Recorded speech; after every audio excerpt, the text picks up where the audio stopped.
Today's reading is from Psalm 19, 1-6. This is a creation song that may be adapted from a pre-existing ode to the sun. In this psalm, the Creator sets the celestial bodies into place and motion, and the voice of the sun and stars is powerful, glorious, and unending. A reading from Psalm 19, verses 1-6. The heavens are telling the glory of God, and the firmament proclaims his handiwork. Day to day pours forth speech, and night to night declares knowledge. There is no speech, nor are there words. Their voice is not heard. Yet their voice goes out through all the earth, and their words to the end of the world. In the heavens God has set a tent for the sun, which comes out like a bridegroom from his wedding canopy, and like a strong man runs its course with joy. Its rising is from the end of the heavens, and its circuit to the end of them, and nothing is hid from its heat. Thanks be to God for these words of life. Will you pray with me? May the words of my mouth fertilize your planted seeds, O God. Amen. So week 3 of our series on banned books and readying our voices, making our voices strong, getting a bigger God. No, protecting our voices. Protecting our voices. This is the third in the series. The first one was the Bible, one of the biggest banned books of all time, biggest selling book of all time too. And then last week we did fry bread, and I hope you enjoyed that. And then there was some fry bread that you could enjoy out in the gathering space. This is the third in this series. Galilei, I learned how to say that differently this week than how my science teachers taught me. And then next week, Grant will be working on 13 reasons why. You have a special opportunity this week because after worship in the youth room upstairs, so get yourself a cup of coffee and up you go. We will be discussing the banned books with someone who has great knowledge of it. So this week, Galileo's, and I'm just going to call him Galileo. That's how you know him, right? That's how I know him. Galileo's Dialogue. Ta-da! And it's a book that is in our banned book library. It's available at your library. You don't have to read it in the original Latin, which is good. It's been translated very, very beautifully. Galileo was a precocious child. He was, from his birth, they say, curious about everything. And like most curious children, he was difficult. He studied and caught things very, very quickly. His teachers were astounded at how easily he learned, much more easily than the other pupils around him. And so they kept giving him to better teachers and better teachers and better teachers, and he studied with great minds. He studied in the church to become a priest. He studied with priests who, at that time, were very, very knowledgeable, the most knowledgeable people in their communities.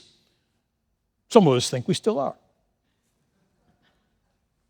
But in those days, priests weren't so divided among the sciences because there wasn't a lot of science talk. They were scientists. Because they had knowledge, they studied science as well. They were the educated class. They studied religion and they studied science. Whatever came their way. And principalities and powers would set up academies where they would gather great minds and just encourage them to study and to be together and to be wise together. So Galileo studied religion. And he studied it well, and he loved his studies of religion, but he wanted more. He was so restless that he wanted to study more. So he studied what we now call science. And he became so good at that he became an instructor and a tutor. And he used that tutoring to elevate his position in the society. People recognized that he was very wise, and they wanted their children to understand what he understood, so they hired Galileo, the wealthy hired Galileo to be the children's tutor. But he was not satisfied just teaching. He wanted to experiment. He wanted to study the world for himself and not be bothered with these pupils who sometimes paid attention and sometimes didn't. And he, like most scientists, was in constant desire of money. He needed more, he needed more. His family became very complex, and he became the sole support of his entire family.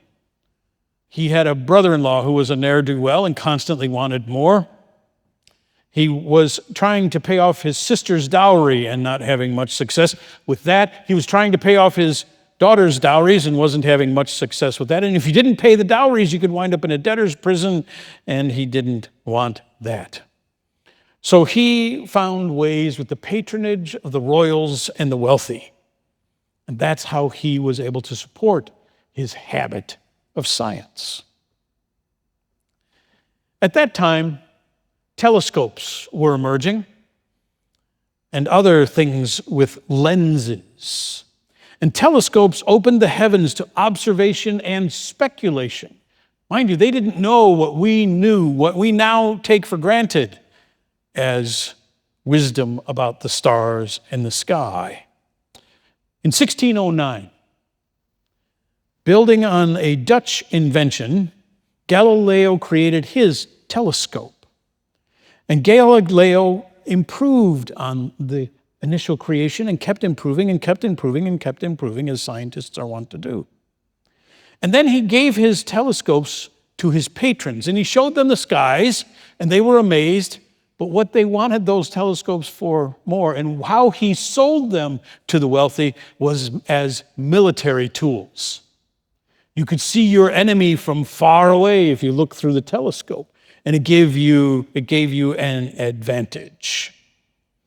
And then he played around with microscopes. He wasn't that interested in microscopes. He wanted to see the heavens, the firmament of God so far away, but he played with microscopes and found those fascinating as he was able to see the teeny tiny world with fascination.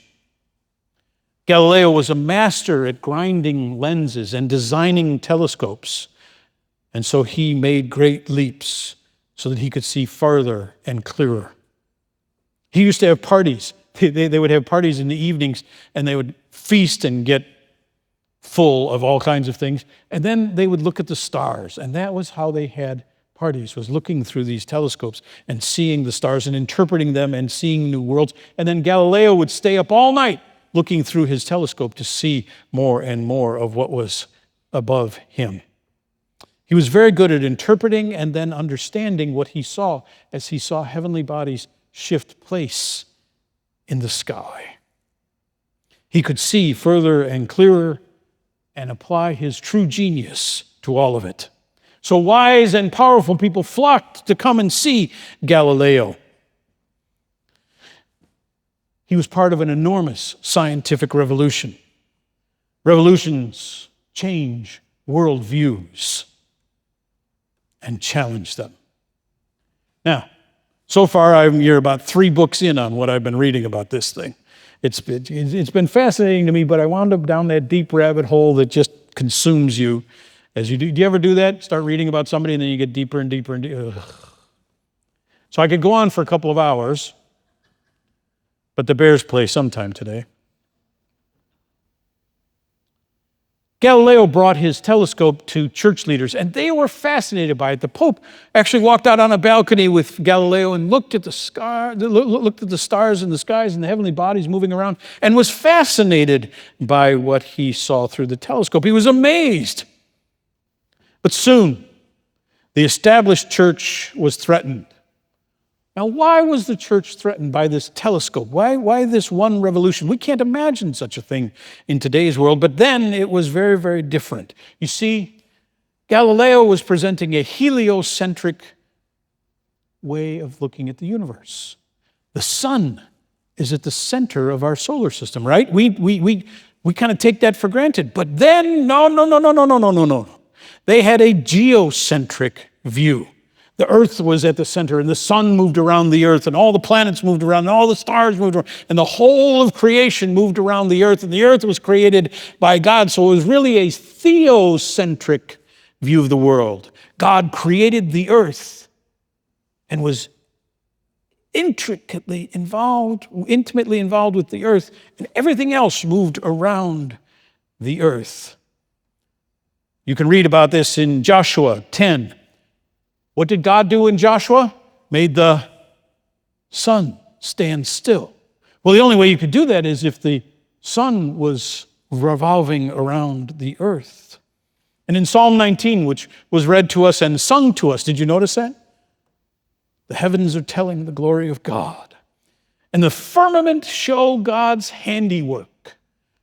God created, actually put in place, cleaned one of them off and moved that one over there.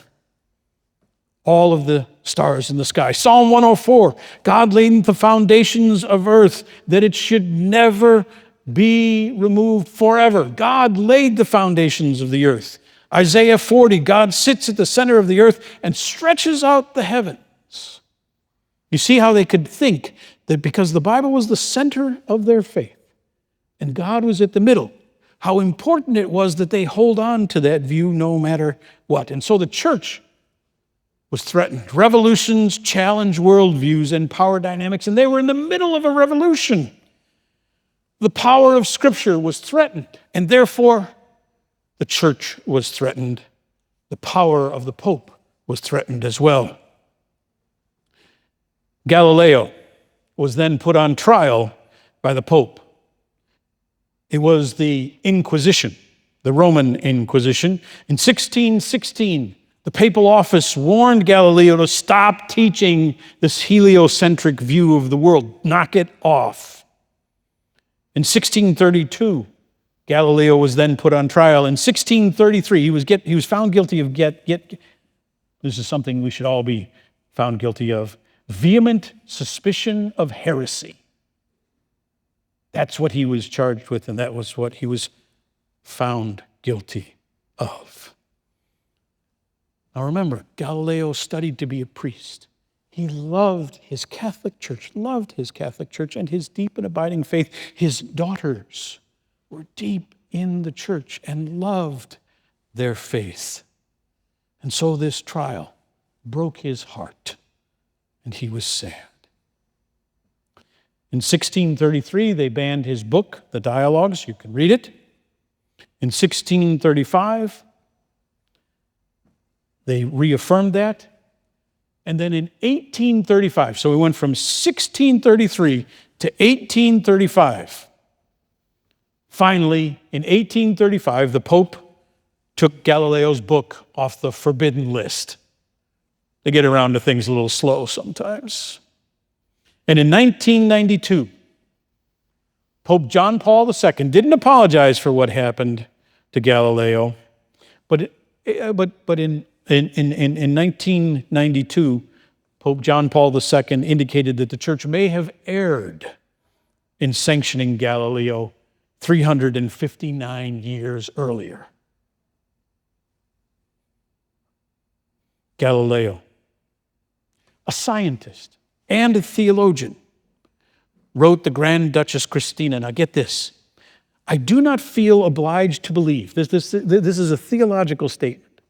I do not feel obliged to believe that the same God who has endowed us with senses, reason, and intellect has intended for us to forego their use.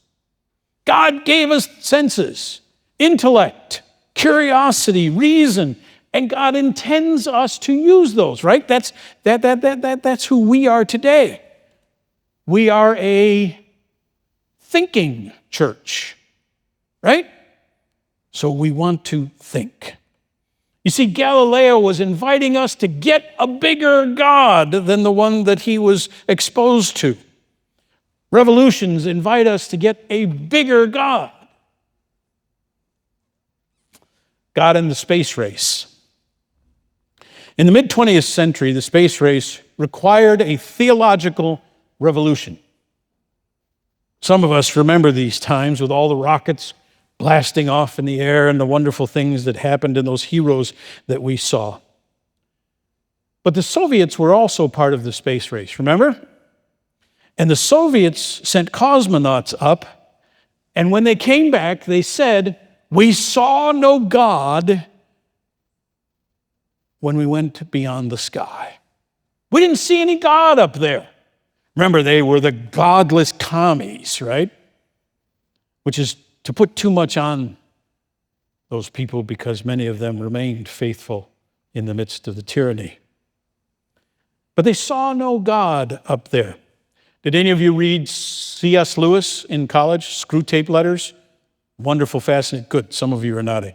Wonderful guy. But in 1962, as the space race was taking off, he published an essay called The Seeing Eye in response to these cosmonauts not seeing God. Lewis compared the cosmonauts' search to a character in Shakespeare's plays. And they said that you can try and look for Shakespeare in Shakespeare's plays, but you will not see him because he is never a character in his plays. But Shakespeare is in every word, every movement, every action, every thought, every feeling in the plays themselves. And he says in the same way, God is the creator and sustainer of the universe, not a physical object to be found, but to be seen with the beholder's eyes. Lewis says to see God has less to do with physical location and more with the seeing eye, the beholder. He wrote, "Those who do not find God on earth are unlikely to find God in space. But send a saint up in a spaceship and they'll find God in space as they found God on earth." You ever seen a picture from one of our orbiting astronauts? And you see the glories of the heavens all anew. And I don't know about you, but I am in awe when I see the magnificence of those pictures. And it gives me a bigger God. C.S. Lewis invites us to get a bigger God, an omnipresent God. God is a God that is everywhere and in everything, a bigger God. God and aliens. How are you feeling about aliens? Seriously, how are you feeling? Maybe, maybe not. Maybe. From space, yes, thank you very much. We'll talk about those aliens in just a minute. Thank you. Space aliens. Thanks for that, Claire. Dun, dun, dun, dun, dun. What about aliens? Aliens from outer space. Soon after humans walked on the moon, scientists and theologians got together in 1972 in Boston. And they were working on just one idea: to explore if highly advanced civilizations flourish elsewhere in the universe. Are advanced folks out there? Are advanced beings out there? Are there aliens dun, dun, dun, dun, dun, out there? And they all agreed, yeah, it's probable. It's at least probable that there are aliens out there. But they disagreed about whether or not we should have any contact with those aliens. They weren't too sure about that. And Christopher Stendhal, I was exposed to Christopher Stendhal when I started studying theology. Very, very subtle theologian. He was the dean at the Harvard Divinity School at that time, and a leading theologian and a brilliant man. And he said, if anybody's ready for the aliens, for extraterrestrial contact, he said, it's the theologians. I mean, after all, they're angels. They're God's beings too. And he writes, my first reaction is that it's great, because it's great when God's world gets a little bigger, and I get a bigger view, he said. The growing awareness of cosmic cohabitation. Ooh, I saw that and I love that. Cosmic cohabitation. We cohabit the cosmos. Isn't that cool? Do you ever feel like you're a cosmic cohabitator? No? Well, I live on Earth. No, we're part of the bigger world. Anyway, he said, the growing awareness of cosmic cohabitation is enormously important for me. It fits well into a growing knowledge of God's world. A bigger God. Stendhal invites us to get a bigger God. And at that same conference, Stendhal argued that people shouldn't fear contact with aliens. People shouldn't fear contact with aliens. We should welcome them. We should learn their song. Dun, dun, dun, dun, dun. And be with them. For we should not fear them. Because if they already wanted to destroy us, if they're that advanced, it seems like a small project. I'm going to play with those other aliens. The church, we as cultures, blaming it on the church, using the church as the excuse, wind up fearing that which is alien. We fear that which is different. A friend calls and says, you want to go to dinner? Yeah, well, we're going to try a new restaurant. Ugh. What kind of food? Well, Ethiopian. Ugh. Never had Ethiopian food before. I hear they eat with their hands. Ooh. We fear that which is different, which is alien to us. You see, God's people long assumed that aliens were ungodly threats to us.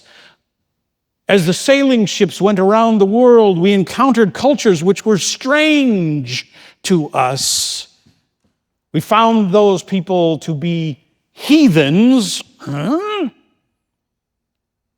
and those lands and peoples needed to be conquered. Their new religions needed to be defeated. Their new ideas obliterated. The heathens converted. A bigger God, friends, doesn't do that. A bigger God welcomes the stranger, the alien, and seeks to find how the divine is common among us.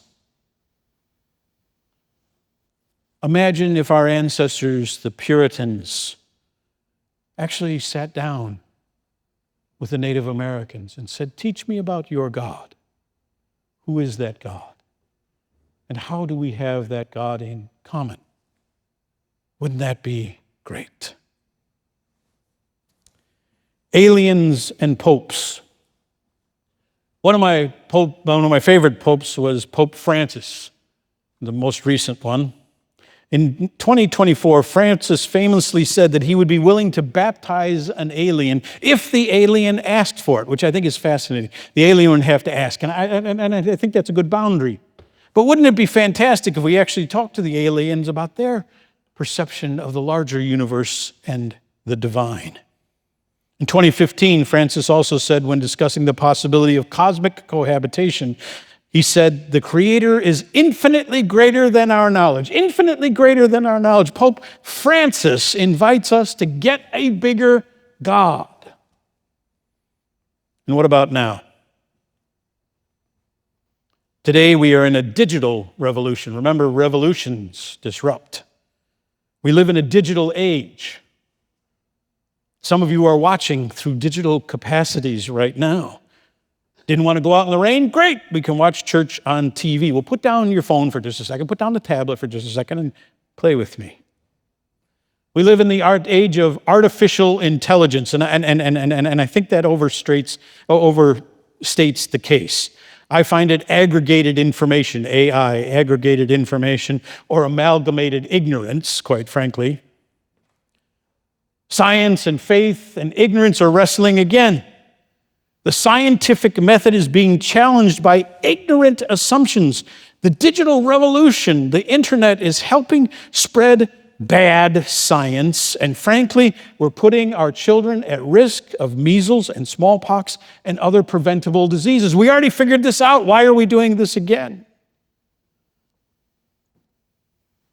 We, as godly people, must not be ignorant as the time of Galileo. But we must choose sides, and we must choose sides with science. books and banned books.